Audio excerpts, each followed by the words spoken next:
사랑하고 존경하는 시청자 여러분, 하느님의 평화가 여러분과 함께 하시기를 빕니다.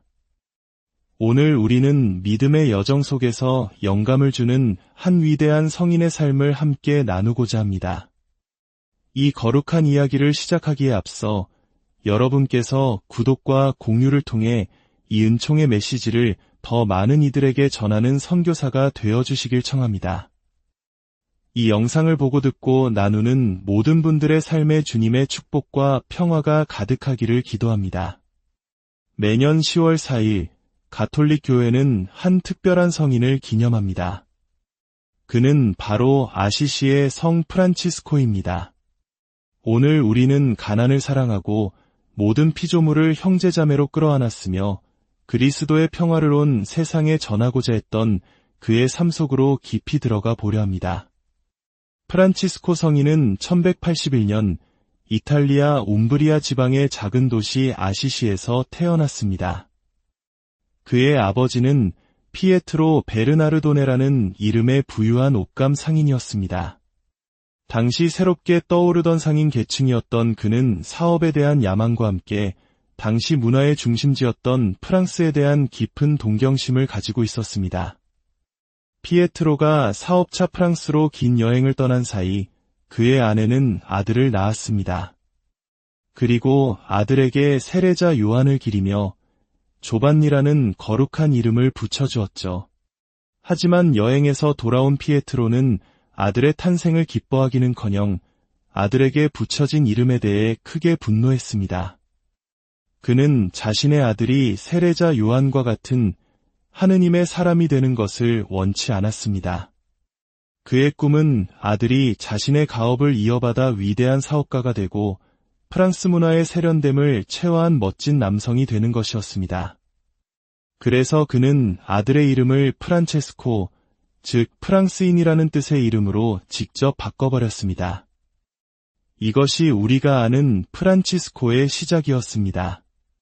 아버지의 부와 당시의 자유분방한 시대 분위기 속에서 젊은 프란치스코는 풍요롭고 안락한 삶을 마음껏 누렸습니다.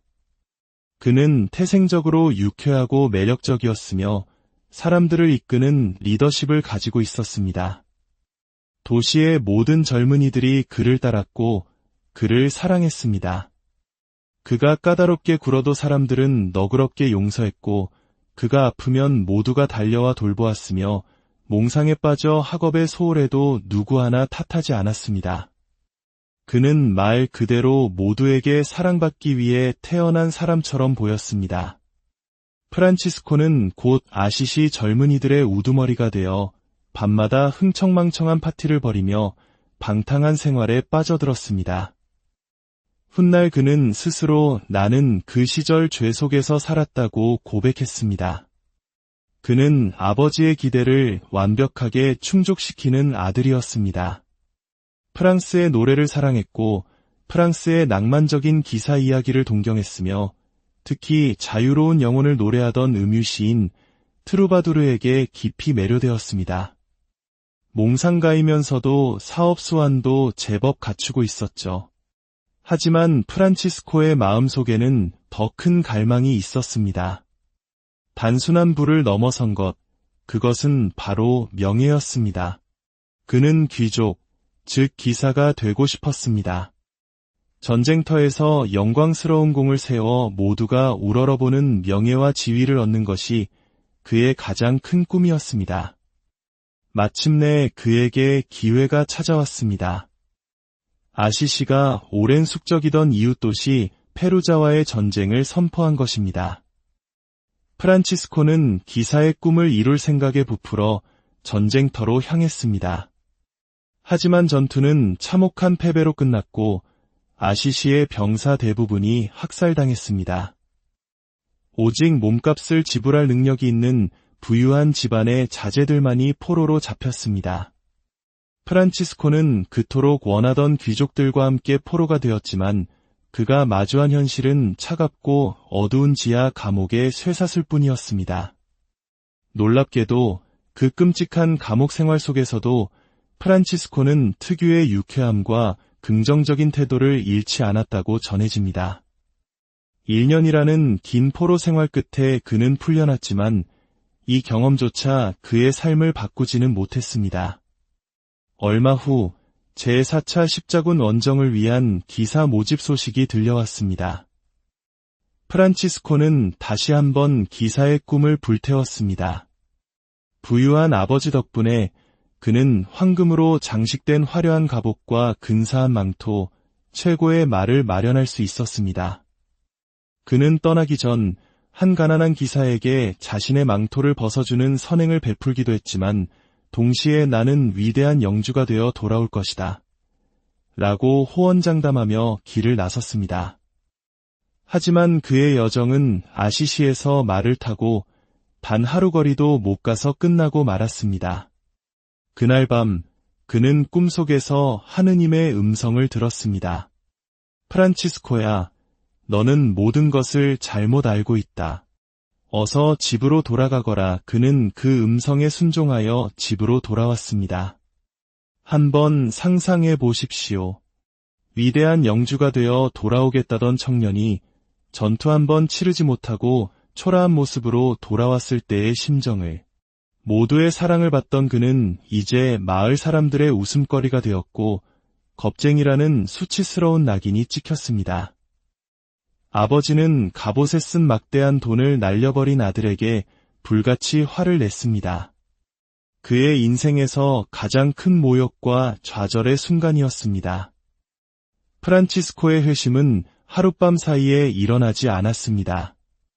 하느님께서 그를 25년간 기다려주셨듯 이제는 프란치스코가 기다려야 할 차례였습니다. 그는 기도에 더 많은 시간을 보내기 시작했습니다. 동굴에 들어가 자신의 죄를 통곡하며 눈물을 흘렸고 때로는 주체할 수 없는 하느님의 은총에 기쁨의 환희를 느끼기도 했습니다.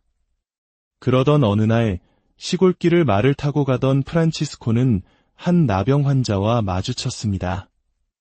아름다움을 사랑하고 입맛이 까다로우며 추하고 불결한 것을 극도로 혐오했던 그에게 나병 환자의 모습과 냄새는 견디기 힘든 것이었습니다. 역겨운 마음에 본능적으로 피하고 싶었지만 그는 말에서 뛰어내려 그 나병 환자의 손에 입을 맞추었습니다. 그가 평화의 인사를 건네자 나병 환자 역시 그의 손에 입을 맞추어 화답했습니다. 그 순간 프란치스코의 마음은 말로 표현할 수 없는 기쁨으로 가득 찼습니다. 다시 말을 타고 가다가 뒤를 돌아보았을 때 나병 환자는 온데간데 없이 사라져 있었습니다. 그는 이 경험을 하느님께서 자신에게 내리신 시험이었으며 자신이 그 시험을 통과했다고 굳게 믿었습니다. 그의 영적 여정은 그를 낡고 허물어져가는 산 다미아노 성당으로 이끌었습니다. 그곳에서 기도하던 중 그는 십자고상에 계신 그리스도께서 자신에게 말씀하시는 것을 들었습니다. 프란치스코야, 가서 나의 집을 고쳐라. 프란치스코는 이 말씀을 문자 그대로 이해했습니다. 나의 집이란 지금 자신이 있는 이 허물어져가는 작은 성당 건물이라고 생각한 것입니다. 그는 또다시 충동적으로 행동했습니다. 아버지 가게에서 값비싼 옷감들을 몰래 가져다 팔아 성당 수리 비용을 마련하려 했습니다. 이 사실을 알게 된 아버지는 아들의 행동을 단순한 절도 행위로 여겼습니다. 겁쟁이처럼 전쟁에서 도망쳐오고 돈을 낭비하고 이제는 사업에도 전혀 관심을 보이지 않는 아들이 미친 사람처럼 보였습니다. 피에트로는 프란치스코를 마을 주교님 앞으로 끌고 가 모든 사람들 앞에서 훔친 돈을 돌려주고 상속권을 포기하라고 다그쳤습니다. 주교는 프란치스코에게 매우 친절했습니다. 그는 돈을 돌려주고 하느님께서 모든 것을 채워주실 것이라고 부드럽게 타일렀습니다. 주교의 따뜻한 말 한마디는 프란치스코에게 필요한 전부였습니다. 그는 돈뿐만 아니라 아버지가 사준 자신의 옷까지 모두 벗어 던졌습니다. 마지막에 남은 것은 속죄를 위해 입고 있던 거친 털옷 한 벌뿐이었습니다. 모여든 군중 앞에서 그는 벌거벗은 채로 선언했습니다. 지금까지 저는 피에트로 베르나르도네를 제 아버지라 불렀습니다. 하지만 이제부터 저는 온전한 자유 속에서 하늘에 계신 우리 아버지를 부를 수 있게 되었습니다. 그는 낡은 누더기 한 장만을 걸친 채 얼어붙을 듯한 추운 숲속으로 노래를 부르며 걸어갔습니다. 강도들을 만나 매를 맞고 그 누더기마저 빼앗겼을 때에도 그는 구덩이에서 기어나와 다시 노래를 부르며 길을 갔습니다. 그 순간부터 프란치스코는 아무것도 소유하지 않았지만 역설적으로 모든 것을 소유하게 되었습니다. 프란치스코는 하느님의 부르심이라 믿었던 산 다미아노 성당을 재건하는 일로 돌아왔습니다. 그는 손수도를 구걸하여 자신의 손으로 허물어진 성당을 고쳤습니다. 그때까지만 해도 그는 하느님께서 원하셨던 교회의 수리가 이 작은 건물이 아니라 부패와 이단으로 병들어가던 거대한 보편교회 전체를 의미한다는 것을 깨닫지 못했습니다. 얼마 지나지 않아 프란치스코는 설교를 시작했습니다. 그는 사제가 아니었지만 그의 설교는 사람들의 마음을 움직였습니다. 그는 개혁가가 아니었습니다. 그는 그저 교회에 순명하고 하느님께로 돌아가자고 외쳤습니다. 그는 교회의 부패를 누구보다 잘 알았지만 항상 교회와 성직자들에게 최대한의 존경심을 보였습니다. 한 번은 어떤 사람이 공공연하게 여자와 동거하는 한 사제를 가리키며 저런 사제가 집전하는 미사가 유효하냐고 물었습니다. 프란치스코는 그 사제에게 다가가 무릎을 꿇고 그의 손에 입을 맞추었습니다. 그 손은 비록 죄로 더러워졌을지라도 미사를 통해 하느님을 직접 모시는 거룩한 손이었기 때문입니다. 점차 프란치스코의 삶을 따르고자 하는 동료들이 모여들기 시작했습니다. 그들은 맨 땅에서 잠을 자고 썩은 음식을 구걸해 먹으며 오직 하느님을 사랑하는 삶을 살기 원하는 사람들이었습니다. 동료들이 생기자 프란치스코는 자신들의 삶에 어떤 규칙이 필요함을 느꼈습니다. 그는 성경을 임의로 3번 펼쳤습니다. 첫 번째는 부자 청년에게 모든 재산을 팔아 가난한 이들에게 나누어 주라는 구절, 두 번째는 사도들에게 여행을 떠날 때 아무것도 가져가지 말라는 구절, 세 번째는 날마다 제 십자가를 지고 따르라는 구절이었습니다. 이것이 우리의 규칙입니다. 프란치스코는 선언했습니다. 단순하지만 실천하기는 불가능해 보이는 규칙. 그는 이제 아무도 가능하다고 믿지 않았던 일, 바로 복음 말씀대로 사는 삶을 시작하려 했습니다. 그는 이 계명들을 너무나 문자 그대로 실천해서 한 형제의 두건을 훔쳐 달아나는 도둑을 다른 형제에게 쫓아가게 하여 자신의 겉옷까지 건네주게 할 정도였습니다. 프란치스코는 결코 수도회를 창설할 생각이 없었습니다.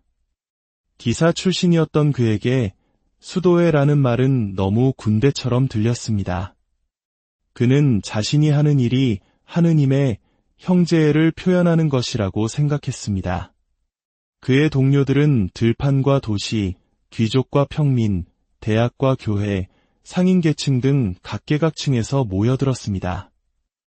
프란치스코는 거지이든 교황이든 모든 사람에게 똑같은 존경과 사랑을 보임으로써 진정한 평등을 실천했습니다. 그의 형제애는 인간을 넘어 하느님의 모든 피조물에게까지 확장되었습니다.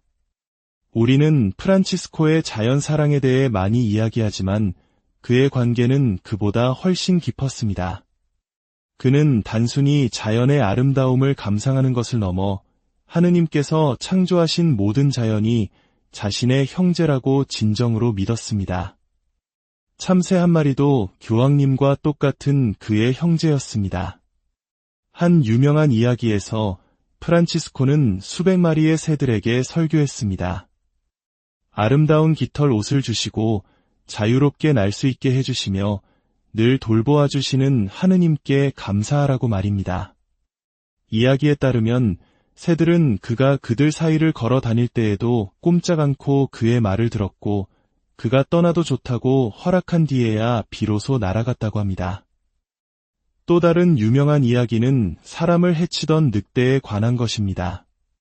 마을 사람들이 늑대를 죽이려 하자 프란치스코가 나서서 늑대와 대화를 나누었고 다시는 사람을 해치지 않겠다는 약속을 받아냈습니다. 그 후 늑대는 마을 사람들의 애완동물이 되어 언제나 배불리 먹으며 평화롭게 살았다고 합니다. 복음 말씀을 문자 그대로 따르며 프란치스코와 그의 동료들은 둘식짝을 지어 설교하러 나섰습니다. 처음에는 누더기를 걸친 이들이 하느님의 사랑에 대해 이야기하는 것을 듣고 사람들이 적대감을 보이는 것이 당연했습니다. 사람들은 이상한 광기가 옮을까 두려워 그들을 피하기까지 했습니다. 하지만 곧 사람들은 깨닫기 시작했습니다. 맨발에 자루 옷을 걸친 이 거지들이 항상 기쁨으로 가득 차 있다는 것을, 그들은 삶 자체를 찬미하고 있었습니다. 사람들은 스스로에게 묻지 않을 수 없었습니다. 아무것도 소유하지 않고도 저렇게 행복할 수 있을까? 얼마 지나지 않아 진흙과 돌을 던지던 사람들은 이제 종을 울리고 미소를 지으며 그들을 맞이했습니다. 프란치스코는 가난을 없애려 한 것이 아니라 가난을 거룩하게 만들려고 했습니다. 그의 형제들은 자신들보다 더 가난한 사람을 만나면 주저없이 자신의 수도복 소매를 찢어 건네주곤 했습니다. 그들은 필요한 것을 얻기 위해 일했고 어쩔 수 없을 때만 구걸했지만 결코 돈은 받지 않았습니다. 프란치스코는 동전을 길가의 조약돌처럼 여기라고 가르쳤습니다. 한 주교가 형제들의 고된 삶에 경악하자 프란치스코는 이렇게 말했습니다. 만일 우리에게 소유물이 있다면 그것을 지키기 위해 무기와 법이 필요할 것입니다. 프란치스코에게 소유는 사랑의 죽음을 의미했습니다. 생각해 보십시오. 아무것도 가진 것이 없는 사람에게 무엇을 할 수 있겠습니까? 단식하는 사람을 굶길 수 없고 돈이 없는 사람에게서 훔칠 수 없으며 명예를 미워하는 사람을 망가뜨릴 수도 없습니다. 그들은 진정으로 자유로웠습니다. 프란치스코는 행동하는 사람이었습니다. 그의 삶의 단순함은 생각과 행동으로 이어졌습니다. 아무리 불가능해 보여도 가장 단순하고 직접적인 방법이 있다면 그는 그 길을 택했습니다. 그래서 그는 자신의 형제회에 대한 인준을 받고자 할 때 곧장 로마로 가서 교황 인노첸시오 3세를 찾아갔습니다. 상상해 보십시오. 교황이 이 누더기 차림의 거지를 만났을 때 어떻게 생각했겠습니까? 당연히 그는 프란치스코를 쫓아냈습니다. 하지만 그날 밤 교황은 꿈을 꾸었습니다. 쓰러져가는 라테라노 대성전을 이 작은 누더기 차림의 남자가 어깨로 떠받치고 있는 꿈이었습니다. 꿈에서 깬 교황은 즉시 프란치스코를 다시 불러들여 설교할 수 있는 허가를 내주었습니다. 프란치스코는 언제나 마음에서 우러나오는 대로 즉시 행동했습니다. 한 번은 그가 사랑하는 한 형제가 말을 더듬는다는 이유로 설교하기를 주저하자 반쯤 벌거벗은 채로 나가서 설교하라고 명령했습니다. 그러나 자신의 행동이 형제에게 얼마나 큰 상처를 주었는지 깨달은 순간 그는 즉시 마을로 달려가 형제를 맞고 자신의 옷을 벗어 던진 뒤 대신 설교했습니다. 또 다른 예로 제5차 십자군 전쟁이 한창일 때 그는 이슬람 교도들을 개종시키겠다며 시리아로 가기로 결심했습니다. 치열한 전투의 한복판에서 그는 가장 단순한 방법, 즉 술탄에게 직접 가서 평화를 이루기로 마음먹었습니다. 그와 동료들이 포로로 잡혔을 때 그들이 즉시 살해당하지 않은 것 자체가 기적이었습니다. 오히려 프란치스코는 술탄 앞으로 끌려갔고 술탄은 그의 인격과 설교에 깊이 매료되었습니다. 술탄은 프란치스코에게 이렇게 말했다고 합니다. 나는 당신의 종교로 개종하고 싶소. 참으로 아름다운 종교여. 하지만 만일 내가 그렇게 한다면 우리 둘 다 살해당하고 말 것이오. 프란치스코는 진정한 박해와 순교를 이슬람 교도들 사이에서가 아니라 바로 자신의 형제들 사이에서 발견했습니다. 그가 이탈리아로 돌아왔을 때 10년 만에 5,000명으로 불어난 형제회가 그를 기다리고 있었습니다. 그러나 외부로부터 이 거대한 운동을 통제하고 다른 기준에 맞추려는 압력이 가해졌습니다. 사람들은 그의 급진적인 가난에 대한 꿈이 너무 가혹하다고 말했습니다. 프란치스코는 탄식했습니다. 주님, 제가 저들이 당신을 믿지 않을 것이라고 말씀드리지 않았습니까? 결국 그는 자신이 세운 형제회의 지도자 자리에서 물러났습니다. 하지만 그는 아마 크게 슬퍼하지 않았을 것입니다. 이제 그는 그가 언제나 원했던 대로 그저 평범한 또 한 명의 형제가 되었기 때문입니다. 프란치스코의 마지막 몇 년은 모욕감뿐만 아니라 극심한 육체적 고통으로 가득 찼습니다. 그리스도의 순환에 동참하게 해달라고 기도하던 중 그는 환시를 통해 그리스도께서 십자가에서 겪으신 못 자국과 창 자국의 상처, 즉 오상을 자신의 몸에 받게 되었습니다. 수년간의 가난과 유랑 생활로 그의 몸은 병들었고 시력까지 잃기 시작했습니다. 교황은 그의 눈을 수술하라고 명령했는데 당시의 수술이란 불에 달군 쇠로 얼굴을 지지는 끔찍한 방식이었습니다. 수술 직전 프란치스코는 뜨거운 인두를 향해 이렇게 말했습니다. 불형제여, 지극히 높으신 분께서 그대를 강하고 아름답고 유용하게 만드셨습니다. 제가 언제나 그대를 사랑했으니 이 시간 저에게 친절을 베풀어 주십시오. 제가 견딜 수 있도록 그대의 뜨거움을 부드럽게 해주십시오. 훗날 프란치스코는 불형제가 자신의 기도를 들어주어 아무런 고통도 느끼지 못했다고 말했습니다. 죽음이 가까워졌을 때 그는 자신을 땅바닥에 눕혀달라고 청했습니다. 가난하게 태어나 가난하게 살았던 그는 마지막 순간까지 가난하게 아무것도 걸치지 않은 채 맨 땅 위에서 죽음을 맞이하고 싶었던 것입니다. 그는 숨을 거두기 전 형제들에게 자신이 지은 태양의 찬가를 노래해달라고 부탁했습니다. 아시시의 성 프란치스코는 이렇게 우리 곁을 떠났지만 그의 정신은 오늘날까지 살아 숨쉬고 있습니다. 그는 프란치스코의 창설자이자 동물과 환경의 수호성인이 되었으며 시대를 넘어 모든 이에게 평화와 겸손 그리고 단순함의 상징으로 기억되고 있습니다. 그의 삶은 우리에게 묻습니다. 진정한 부와 행복은 어디에 있는가? 우리는 하느님의 모든 피조물을 얼마나 사랑하고 있는가? 아시시의 성 프란치스코가 보여준 평화와 단순함이 여러분의 마음에 가득하기를 빕니다. 그의 삶을 통해 우리 모두가 모든 피조물 안에서 하느님을 발견하고 조건 없이 형제자매를 사랑하는 법을 배울 수 있기를. 사랑하고 존경하는 시청자 여러분, 하느님의 평화가 여러분과 함께 하시기를 빕니다. 오늘 우리는 믿음의 여정 속에서 영감을 주는 한 위대한 성인의 삶을 함께 나누고자 합니다. 이 거룩한 이야기를 시작하기에 앞서 여러분께서 구독과 공유를 통해 이 은총의 메시지를 더 많은 이들에게 전하는 선교사가 되어주시길 청합니다. 이 영상을 보고 듣고 나누는 모든 분들의 삶에 주님의 축복과 평화가 가득하기를 기도합니다. 매년 10월 4일 가톨릭 교회는 한 특별한 성인을 기념합니다. 그는 바로 아시시의 성 프란치스코입니다. 오늘 우리는 가난을 사랑하고 모든 피조물을 형제자매로 끌어안았으며 그리스도의 평화를 온 세상에 전하고자 했던 그의 삶 속으로 깊이 들어가 보려 합니다. 프란치스코 성인은 1181년 이탈리아 움브리아 지방의 작은 도시 아시시에서 태어났습니다. 그의 아버지는 피에트로 베르나르도네라는 이름의 부유한 옷감 상인이었습니다.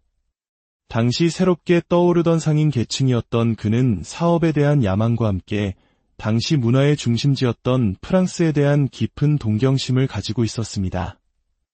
피에트로가 사업차 프랑스로 긴 여행을 떠난 사이 그의 아내는 아들을 낳았습니다. 그리고 아들에게 세례자 요한을 기리며 조반니라는 거룩한 이름을 붙여주었죠. 하지만 여행에서 돌아온 피에트로는 아들의 탄생을 기뻐하기는커녕 아들에게 붙여진 이름에 대해 크게 분노했습니다.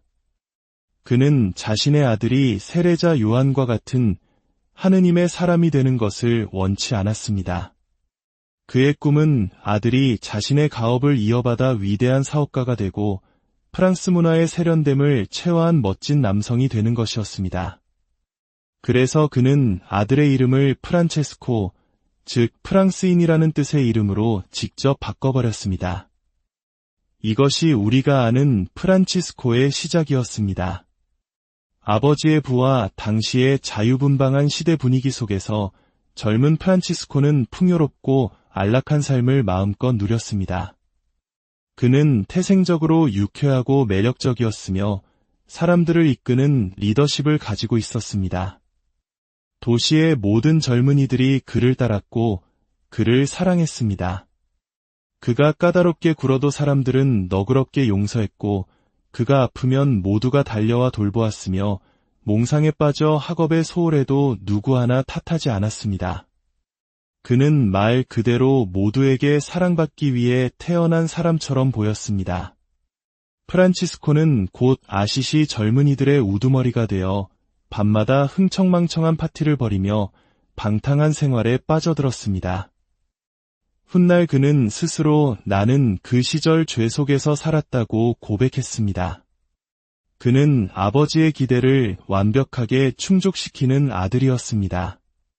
프랑스의 노래를 사랑했고 프랑스의 낭만적인 기사 이야기를 동경했으며 특히 자유로운 영혼을 노래하던 음유시인 트루바두르에게 깊이 매료되었습니다.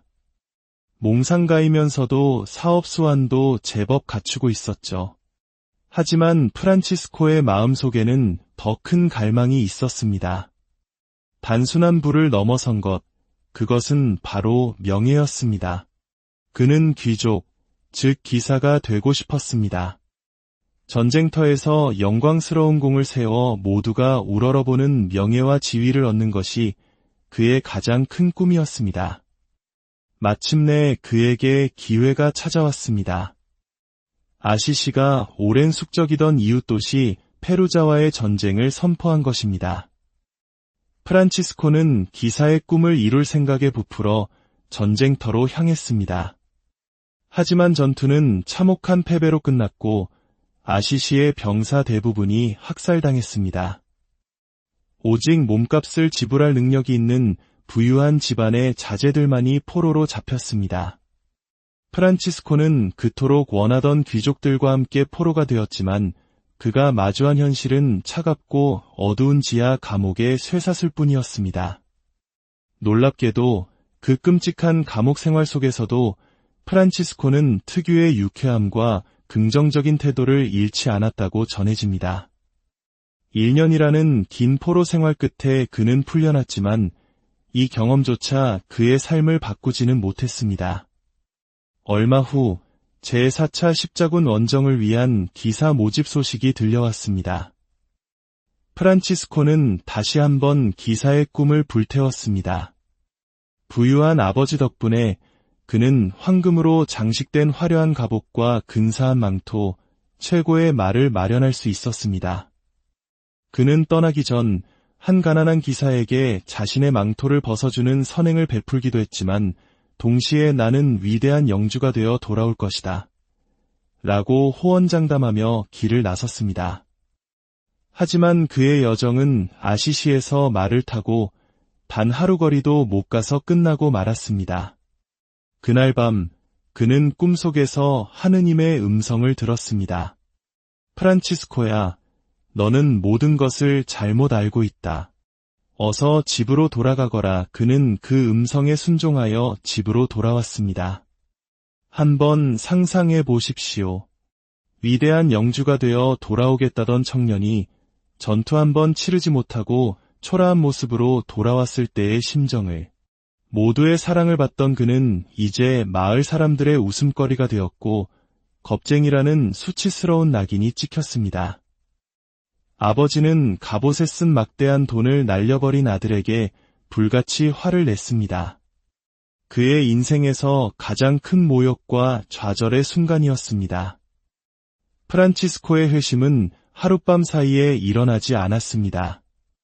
하느님께서 그를 25년간 기다려주셨듯 이제는 프란치스코가 기다려야 할 차례였습니다. 그는 기도에 더 많은 시간을 보내기 시작했습니다. 동굴에 들어가 자신의 죄를 통곡하며 눈물을 흘렸고 때로는 주체할 수 없는 하느님의 은총에 기쁨의 환희를 느끼기도 했습니다. 그러던 어느 날 시골길을 말을 타고 가던 프란치스코는 한 나병 환자와 마주쳤습니다. 아름다움을 사랑하고 입맛이 까다로우며 추하고 불결한 것을 극도로 혐오했던 그에게 나병 환자의 모습과 냄새는 견디기 힘든 것이었습니다. 역겨운 마음에 본능적으로 피하고 싶었지만 그는 말에서 뛰어내려 그 나병 환자의 손에 입을 맞추었습니다. 그가 평화의 인사를 건네자 나병 환자 역시 그의 손에 입을 맞추어 화답했습니다. 그 순간 프란치스코의 마음은 말로 표현할 수 없는 기쁨으로 가득 찼습니다. 다시 말을 타고 가다가 뒤를 돌아보았을 때 나병 환자는 온데간데 없이 사라져 있었습니다. 그는 이 경험을 하느님께서 자신에게 내리신 시험이었으며 자신이 그 시험을 통과했다고 굳게 믿었습니다. 그의 영적 여정은 그를 낡고 허물어져가는 산 다미아노 성당으로 이끌었습니다. 그곳에서 기도하던 중 그는 십자고상에 계신 그리스도께서 자신에게 말씀하시는 것을 들었습니다. 프란치스코야, 가서 나의 집을 고쳐라. 프란치스코는 이 말씀을 문자 그대로 이해했습니다. 나의 집이란 지금 자신이 있는 이 허물어져가는 작은 성당 건물이라고 생각한 것입니다. 그는 또다시 충동적으로 행동했습니다. 아버지 가게에서 값비싼 옷감들을 몰래 가져다 팔아 성당 수리 비용을 마련하려 했습니다.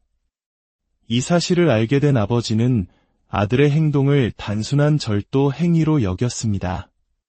겁쟁이처럼 전쟁에서 도망쳐오고 돈을 낭비하고 이제는 사업에도 전혀 관심을 보이지 않는 아들이 미친 사람처럼 보였습니다. 피에트로는 프란치스코를 마을 주교님 앞으로 끌고 가 모든 사람들 앞에서 훔친 돈을 돌려주고 상속권을 포기하라고 다그쳤습니다. 주교는 프란치스코에게 매우 친절했습니다.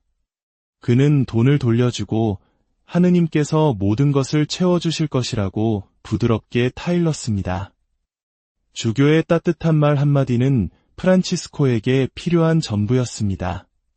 그는 돈뿐만 아니라 아버지가 사준 자신의 옷까지 모두 벗어 던졌습니다. 마지막에 남은 것은 속죄를 위해 입고 있던 거친 털옷 한 벌뿐이었습니다. 모여든 군중 앞에서 그는 벌거벗은 채로 선언했습니다. 지금까지 저는 피에트로 베르나르도네를 제 아버지라 불렀습니다. 하지만 이제부터 저는 온전한 자유 속에서 하늘에 계신 우리 아버지를 부를 수 있게 되었습니다. 그는 낡은 누더기 한 장만을 걸친 채 얼어붙을 듯한 추운 숲속으로 노래를 부르며 걸어갔습니다. 강도들을 만나 매를 맞고 그 누더기마저 빼앗겼을 때에도 그는 구덩이에서 기어나와 다시 노래를 부르며 길을 갔습니다. 그 순간부터 프란치스코는 아무것도 소유하지 않았지만 역설적으로 모든 것을 소유하게 되었습니다. 프란치스코는 하느님의 부르심이라 믿었던 산 다미아노 성당을 재건하는 일로 돌아왔습니다. 그는 손수도를 구걸하여 자신의 손으로 허물어진 성당을 고쳤습니다. 그때까지만 해도 그는 하느님께서 원하셨던 교회의 수리가 이 작은 건물이 아니라 부패와 이단으로 병들어가던 거대한 보편교회 전체를 의미한다는 것을 깨닫지 못했습니다. 얼마 지나지 않아 프란치스코는 설교를 시작했습니다. 그는 사제가 아니었지만 그의 설교는 사람들의 마음을 움직였습니다. 그는 개혁가가 아니었습니다. 그는 그저 교회에 순명하고 하느님께로 돌아가자고 외쳤습니다. 그는 교회의 부패를 누구보다 잘 알았지만 항상 교회와 성직자들에게 최대한의 존경심을 보였습니다. 한 번은 어떤 사람이 공공연하게 여자와 동거하는 한 사제를 가리키며 저런 사제가 집전하는 미사가 유효하냐고 물었습니다. 프란치스코는 그 사제에게 다가가 무릎을 꿇고 그의 손에 입을 맞추었습니다. 그 손은 비록 죄로 더러워졌을지라도 미사를 통해 하느님을 직접 모시는 거룩한 손이었기 때문입니다. 점차 프란치스코의 삶을 따르고자 하는 동료들이 모여들기 시작했습니다. 그들은 맨 땅에서 잠을 자고 썩은 음식을 구걸해 먹으며 오직 하느님을 사랑하는 삶을 살기 원하는 사람들이었습니다. 동료들이 생기자 프란치스코는 자신들의 삶에 어떤 규칙이 필요함을 느꼈습니다. 그는 성경을 임의로 3번 펼쳤습니다. 첫 번째는 부자 청년에게 모든 재산을 팔아 가난한 이들에게 나누어 주라는 구절, 두 번째는 사도들에게 여행을 떠날 때 아무것도 가져가지 말라는 구절, 세 번째는 날마다 제 십자가를 지고 따르라는 구절이었습니다. 이것이 우리의 규칙입니다. 프란치스코는 선언했습니다. 단순하지만 실천하기는 불가능해 보이는 규칙. 그는 이제 아무도 가능하다고 믿지 않았던 일, 바로 복음 말씀대로 사는 삶을 시작하려 했습니다. 그는 이 계명들을 너무나 문자 그대로 실천해서 한 형제의 두건을 훔쳐 달아나는 도둑을 다른 형제에게 쫓아가게 하여 자신의 겉옷까지 건네주게 할 정도였습니다. 프란치스코는 결코 수도회를 창설할 생각이 없었습니다. 기사 출신이었던 그에게 수도회라는 말은 너무 군대처럼 들렸습니다. 그는 자신이 하는 일이 하느님의 형제애를 표현하는 것이라고 생각했습니다. 그의 동료들은 들판과 도시, 귀족과 평민, 대학과 교회, 상인계층 등 각계각층에서 모여들었습니다.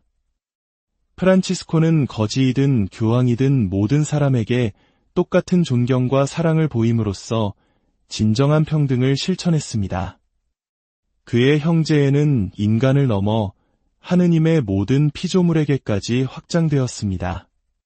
우리는 프란치스코의 자연 사랑에 대해 많이 이야기하지만 그의 관계는 그보다 훨씬 깊었습니다. 그는 단순히 자연의 아름다움을 감상하는 것을 넘어 하느님께서 창조하신 모든 자연이 자신의 형제라고 진정으로 믿었습니다. 참새 한 마리도 교황님과 똑같은 그의 형제였습니다. 한 유명한 이야기에서 프란치스코는 수백 마리의 새들에게 설교했습니다. 아름다운 깃털 옷을 주시고 자유롭게 날 수 있게 해주시며 늘 돌보아 주시는 하느님께 감사하라고 말입니다. 이야기에 따르면 새들은 그가 그들 사이를 걸어 다닐 때에도 꼼짝 않고 그의 말을 들었고 그가 떠나도 좋다고 허락한 뒤에야 비로소 날아갔다고 합니다. 또 다른 유명한 이야기는 사람을 해치던 늑대에 관한 것입니다. 마을 사람들이 늑대를 죽이려 하자 프란치스코가 나서서 늑대와 대화를 나누었고 다시는 사람을 해치지 않겠다는 약속을 받아냈습니다. 그 후 늑대는 마을 사람들의 애완동물이 되어 언제나 배불리 먹으며 평화롭게 살았다고 합니다. 복음 말씀을 문자 그대로 따르며 프란치스코와 그의 동료들은 둘식작을 지어 설교하러 나섰습니다. 처음에는 누더기를 걸친 이들이 하느님의 사랑에 대해 이야기하는 것을 듣고 사람들이 적대감을 보이는 것이 당연했습니다. 사람들은 이상한 광기가 옮을까 두려워 그들을 피하기까지 했습니다. 하지만 곧 사람들은 깨닫기 시작했습니다. 맨발에 자루 옷을 걸친 이 거지들이 항상 기쁨으로 가득 차 있다는 것을. 그들은 삶 자체를 찬미하고 있었습니다. 사람들은 스스로에게 묻지 않을 수 없었습니다. 아무것도 소유하지 않고도 저렇게 행복할 수 있을까? 얼마 지나지 않아 진흙과 돌을 던지던 사람들은 이제 종을 울리고 미소를 지으며 그들을 맞이했습니다. 프란치스코는 가난을 없애려 한 것이 아니라 가난을 거룩하게 만들려고 했습니다. 그의 형제들은 자신들보다 더 가난한 사람을 만나면 주저없이 자신의 수도복 소매를 찢어 건네주곤 했습니다. 그들은 필요한 것을 얻기 위해 일했고 어쩔 수 없을 때만 구걸했지만 결코 돈은 받지 않았습니다. 프란치스코는 동전을 길가의 조약돌처럼 여기라고 가르쳤습니다. 한 주교가 형제들의 고된 삶에 경악하자 프란치스코는 이렇게 말했습니다. 만일 우리에게 소유물이 있다면 그것을 지키기 위해 무기와 법이 필요할 것입니다. 프란치스코에게 소유는 사랑의 죽음을 의미했습니다. 생각해 보십시오. 아무것도 가진 것이 없는 사람에게 무엇을 할 수 있겠습니까? 단식하는 사람을 굶길 수 없고 돈이 없는 사람에게서 훔칠 수 없으며 명예를 미워하는 사람을 망가뜨릴 수도 없습니다. 그들은 진정으로 자유로웠습니다. 프란치스코는 행동하는 사람이었습니다. 그의 삶의 단순함은 생각과 행동으로 이어졌습니다. 아무리 불가능해 보여도 가장 단순하고 직접적인 방법이 있다면 그는 그 길을 택했습니다. 그래서 그는 자신의 형제회에 대한 인준을 받고자 할 때 곧장 로마로 가서 교황 인노첸시오 3세를 찾아갔습니다. 상상해 보십시오. 교황이 이 누더기 차림의 거지를 만났을 때 어떻게 생각했겠습니까? 당연히 그는 프란치스코를 쫓아냈습니다. 하지만 그날 밤 교황은 꿈을 꾸었습니다. 쓰러져가는 라테라노 대성전을 이 작은 누더기 차림의 남자가 어깨로 떠받치고 있는 꿈이었습니다. 꿈에서 깬 교황은 즉시 프란치스코를 다시 불러들여 설교할 수 있는 허가를 내주었습니다. 프란치스코는 언제나 마음에서 우러나오는 대로 즉시 행동했습니다. 한 번은 그가 사랑하는 한 형제가 말을 더듬는다는 이유로 설교하기를 주저하자 반쯤 벌거벗은 채로 나가서 설교하라고 명령했습니다.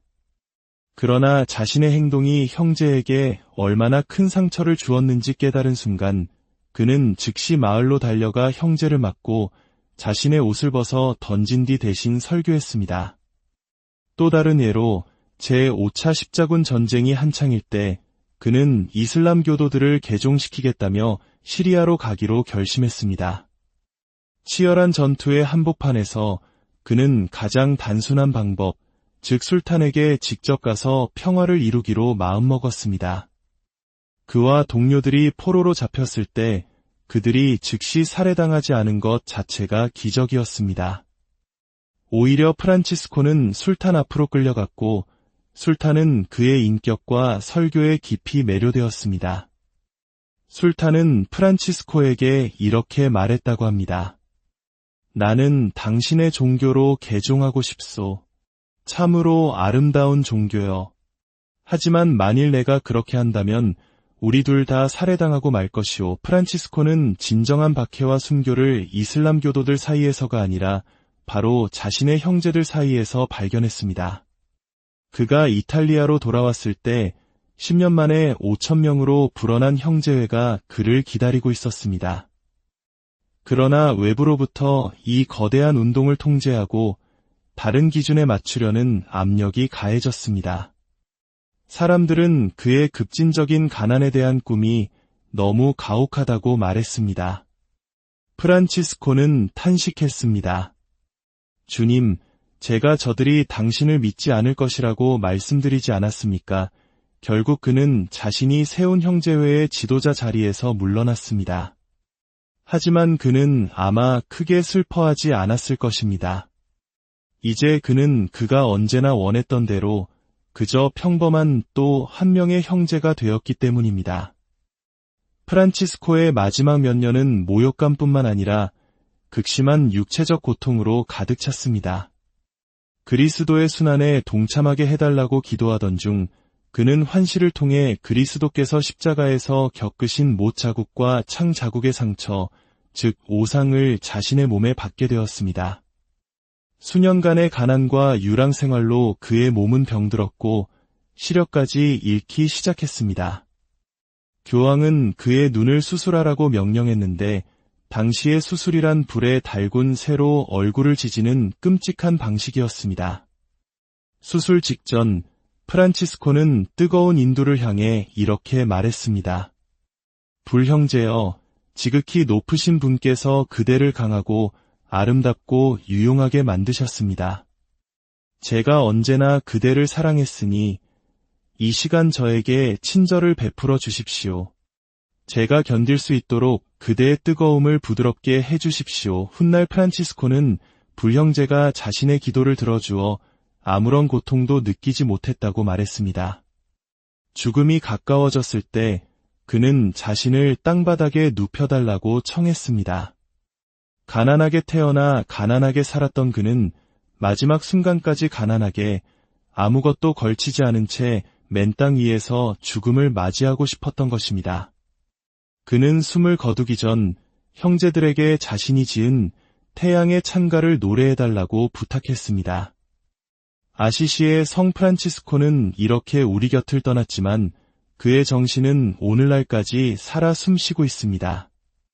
그는 프란치스코의 창설자이자 동물과 환경의 수호성인이 되었으며 시대를 넘어 모든 이에게 평화와 겸손 그리고 단순함의 상징으로 기억되고 있습니다. 그의 삶은 우리에게 묻습니다. 진정한 부와 행복은 어디에 있는가? 우리는 하느님의 모든 피조물을 얼마나 사랑하고 있는가? 아시시의 성 프란치스코가 보여준 평화와 단순함이 여러분의 마음에 가득하기를 빕니다. 그의 삶을 통해 우리 모두가 모든 피조물 안에서 하느님을 발견하고 조건 없이 형제자매를 사랑하는 법을 배울 수 있기를. 사랑하고 존경하는 시청자 여러분, 하느님의 평화가 여러분과 함께 하시기를 빕니다. 오늘 우리는 믿음의 여정 속에서 영감을 주는 한 위대한 성인의 삶을 함께 나누고자 합니다. 이 거룩한 이야기를 시작하기에 앞서 여러분께서 구독과 공유를 통해 이 은총의 메시지를 더 많은 이들에게 전하는 선교사가 되어주시길 청합니다. 이 영상을 보고 듣고 나누는 모든 분들의 삶에 주님의 축복과 평화가 가득하기를 기도합니다. 매년 10월 4일 가톨릭 교회는 한 특별한 성인을 기념합니다. 그는 바로 아시시의 성 프란치스코입니다. 오늘 우리는 가난을 사랑하고 모든 피조물을 형제자매로 끌어안았으며 그리스도의 평화를 온 세상에 전하고자 했던 그의 삶 속으로 깊이 들어가 보려 합니다. 프란치스코 성인은 1181년 이탈리아 움브리아 지방의 작은 도시 아시시에서 태어났습니다. 그의 아버지는 피에트로 베르나르도네라는 이름의 부유한 옷감 상인이었습니다. 당시 새롭게 떠오르던 상인 계층이었던 그는 사업에 대한 야망과 함께 당시 문화의 중심지였던 프랑스에 대한 깊은 동경심을 가지고 있었습니다. 피에트로가 사업차 프랑스로 긴 여행을 떠난 사이 그의 아내는 아들을 낳았습니다. 그리고 아들에게 세례자 요한을 기리며 조반니라는 거룩한 이름을 붙여주었죠. 하지만 여행에서 돌아온 피에트로는 아들의 탄생을 기뻐하기는커녕 아들에게 붙여진 이름에 대해 크게 분노했습니다. 그는 자신의 아들이 세례자 요한과 같은 하느님의 사람이 되는 것을 원치 않았습니다. 그의 꿈은 아들이 자신의 가업을 이어받아 위대한 사업가가 되고 프랑스 문화의 세련됨을 체화한 멋진 남성이 되는 것이었습니다. 그래서 그는 아들의 이름을 프란체스코, 즉 프랑스인이라는 뜻의 이름으로 직접 바꿔버렸습니다. 이것이 우리가 아는 프란치스코의 시작이었습니다. 아버지의 부와 당시의 자유분방한 시대 분위기 속에서 젊은 프란치스코는 풍요롭고 안락한 삶을 마음껏 누렸습니다. 그는 태생적으로 유쾌하고 매력적이었으며 사람들을 이끄는 리더십을 가지고 있었습니다. 도시의 모든 젊은이들이 그를 따랐고 그를 사랑했습니다. 그가 까다롭게 굴어도 사람들은 너그럽게 용서했고 그가 아프면 모두가 달려와 돌보았으며 몽상에 빠져 학업에 소홀해도 누구 하나 탓하지 않았습니다. 그는 말 그대로 모두에게 사랑받기 위해 태어난 사람처럼 보였습니다. 프란치스코는 곧 아시시 젊은이들의 우두머리가 되어 밤마다 흥청망청한 파티를 벌이며 방탕한 생활에 빠져들었습니다. 훗날 그는 스스로 나는 그 시절 죄 속에서 살았다고 고백했습니다. 그는 아버지의 기대를 완벽하게 충족시키는 아들이었습니다. 프랑스의 노래를 사랑했고 프랑스의 낭만적인 기사 이야기를 동경했으며 특히 자유로운 영혼을 노래하던 음유시인 트루바두르에게 깊이 매료되었습니다. 몽상가이면서도 사업 수완도 제법 갖추고 있었죠. 하지만 프란치스코의 마음속에는 더 큰 갈망이 있었습니다. 단순한 부를 넘어선 것, 그것은 바로 명예였습니다. 그는 귀족, 즉 기사가 되고 싶었습니다. 전쟁터에서 영광스러운 공을 세워 모두가 우러러보는 명예와 지위를 얻는 것이 그의 가장 큰 꿈이었습니다. 마침내 그에게 기회가 찾아왔습니다. 아시시가 오랜 숙적이던 이웃도시 페루자와의 전쟁을 선포한 것입니다. 프란치스코는 기사의 꿈을 이룰 생각에 부풀어 전쟁터로 향했습니다. 하지만 전투는 참혹한 패배로 끝났고 아시시의 병사 대부분이 학살당했습니다. 오직 몸값을 지불할 능력이 있는 부유한 집안의 자제들만이 포로로 잡혔습니다. 프란치스코는 그토록 원하던 귀족들과 함께 포로가 되었지만 그가 마주한 현실은 차갑고 어두운 지하 감옥의 쇠사슬 뿐이었습니다. 놀랍게도 그 끔찍한 감옥 생활 속에서도 프란치스코는 특유의 유쾌함과 긍정적인 태도를 잃지 않았다고 전해집니다. 1년이라는 긴 포로 생활 끝에 그는 풀려났지만 이 경험조차 그의 삶을 바꾸지는 못했습니다. 얼마 후 제4차 십자군 원정을 위한 기사 모집 소식이 들려왔습니다. 프란치스코는 다시 한번 기사의 꿈을 불태웠습니다. 부유한 아버지 덕분에 그는 황금으로 장식된 화려한 갑옷과 근사한 망토, 최고의 말을 마련할 수 있었습니다. 그는 떠나기 전 한 가난한 기사에게 자신의 망토를 벗어주는 선행을 베풀기도 했지만 동시에 나는 위대한 영주가 되어 돌아올 것이다. 라고 호언장담하며 길을 나섰습니다.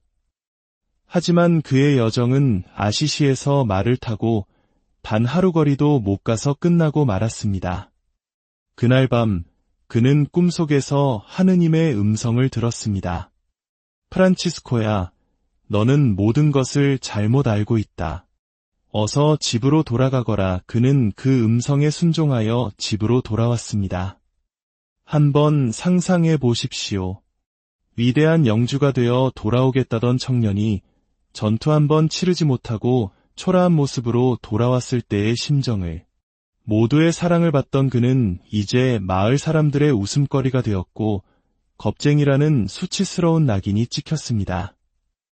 아버지는 갑옷에 쓴 막대한 돈을 날려버린 아들에게 불같이 화를 냈습니다. 그의 인생에서 가장 큰 모욕과 좌절의 순간이었습니다. 프란치스코의 회심은 하룻밤 사이에 일어나지 않았습니다. 하느님께서 그를 25년간 기다려주셨듯 이제는 프란치스코가 기다려야 할 차례였습니다. 그는 기도에 더 많은 시간을 보내기 시작했습니다. 동굴에 들어가 자신의 죄를 통곡하며 눈물을 흘렸고 때로는 주체할 수 없는 하느님의 은총에 기쁨의 환희를 느끼기도 했습니다. 그러던 어느 날 시골길을 말을 타고 가던 프란치스코는 한 나병 환자와 마주쳤습니다. 아름다움을 사랑하고 입맛이 까다로우며 추하고 불결한 것을 극도로 혐오했던 그에게 나병 환자의 모습과 냄새는 견디기 힘든 것이었습니다. 역겨운 마음에 본능적으로 피하고 싶었지만 그는 말에서 뛰어내려 그 나병 환자의 손에 입을 맞추었습니다. 그가 평화의 인사를 건네자 나병 환자 역시 그의 손에 입을 맞추어 화답했습니다. 그 순간 프란치스코의 마음은 말로 표현할 수 없는 기쁨으로 가득 찼습니다. 다시 말을 타고 가다가 뒤를 돌아보았을 때 나병 환자는 온데간데 없이 사라져 있었습니다. 그는 이 경험을 하느님께서 자신에게 내리신 시험이었으며 자신이 그 시험을 통과했다고 굳게 믿었습니다. 그의 영적 여정은 그를 낡고 허물어져가는 산 다미아노 성당으로 이끌었습니다. 그곳에서 기도하던 중 그는 십자고상에 계신 그리스도께서 자신에게 말씀하시는 것을 들었습니다. 프란치스코야, 가서 나의 집을 고쳐라. 프란치스코는 이 말씀을 문자 그대로 이해했습니다. 나의 집이란 지금 자신이 있는 이 허물어져가는 작은 성당 건물이라고 생각한 것입니다. 그는 또다시 충동적으로 행동했습니다. 아버지 가게에서 값비싼 옷감들을 몰래 가져다 팔아 성당 수리 비용을 마련하려 했습니다. 이 사실을 알게 된 아버지는 아들의 행동을 단순한 절도 행위로 여겼습니다. 겁쟁이처럼 전쟁에서 도망쳐오고 돈을 낭비하고 이제는 사업에도 전혀 관심을 보이지 않는 아들이 미친 사람처럼 보였습니다. 피에트로는 프란치스코를 마을 주교님 앞으로 끌고 가 모든 사람들 앞에서 훔친 돈을 돌려주고 상속권을 포기하라고 다그쳤습니다. 주교는 프란치스코에게 매우 친절했습니다. 그는 돈을 돌려주고 하느님께서 모든 것을 채워주실 것이라고 부드럽게 타일렀습니다. 주교의 따뜻한 말 한마디는 프란치스코에게 필요한 전부였습니다. 그는 돈뿐만 아니라 아버지가 사준 자신의 옷까지 모두 벗어 던졌습니다. 마지막에 남은 것은 속죄를 위해 입고 있던 거친 털옷 한 벌뿐이었습니다. 모여든 군중 앞에서 그는 벌거벗은 채로 선언했습니다. 지금까지 저는 피에트로 베르나르도네를 제 아버지라 불렀습니다. 하지만 이제부터 저는 온전한 자유 속에서 하늘에 계신 우리 아버지를 부를 수 있게 되었습니다.